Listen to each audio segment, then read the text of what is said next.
Sir ചോദിച്ചില്ലേ കോളേജിൽ കുത്തു നടന്നിട്ടും യുവമാരൊക്കെ എന്താ അറസ്റ്റ് ചെയ്യാത്തതെന്ന്? സാക്ഷികളില്ലെങ്കിൽ പോലും എനിക്ക് അറസ്റ്റ് ചെയ്യാമായിരുന്നു. പക്ഷേ ഈ നാട്ടിലെ നിയമങ്ങളുണ്ടല്ലോ, അത് വെറും ഓട്ടക്കലമാണ്. നീതി ചോർന്നു പോകാൻ പഴുതുകളിട്ടിരിക്കുന്ന ഓട്ടക്കലം. ഒരു കൂട്ടത്തല്ലിനിടയിൽ ഒരുവൻ കൊല്ലപ്പെട്ടാൽ ആരാണ് കുത്തിയതെന്ന് തെളിവുണ്ടാവില്ല. അതുകൊണ്ട് അർഹിക്കുന്ന ശിക്ഷ കൊടുക്കാൻ പ്രയാസമാണ്, പ്രത്യേകിച്ചും ശരിയായി സാക്ഷിയില്ലാത്ത സ്ഥിതി.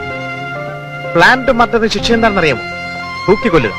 ഈ നാട്ടിലെ 90% കൂട്ടത്തല്ലുകളും കൊലകളും പ്ലാന്റ് ആണ്. അതിലൊക്കെ പ്രതികളെ ശിക്ഷിക്കാൻ ഈ നാട്ടിലെ നിയമത്തിന് കഴിഞ്ഞിരുന്നുവെങ്കിൽ ഇവിടെ തൂക്കുമരങ്ങൾ തികയില്ലായിരുന്നു. എന്നിട്ട് ഇവന്മാരൊക്കെ പിടിച്ച് അകത്തിട്ട് വല്ലതും ചെയ്യാന്ന് കരുതിയാ ഇപ്പൊ കണ്ടില്ലേ, മോളിൽ നിന്നൊരു ഫോൺ വരും, വിട്ടേരെന്ന്. എന്ത് പോക്കത്രം കാണിച്ച് ആര് അറസ്റ്റ് ചെയ്താലും അവരെല്ലാം ഓരോ പാർട്ടി പ്രവർത്തകരായിരിക്കും.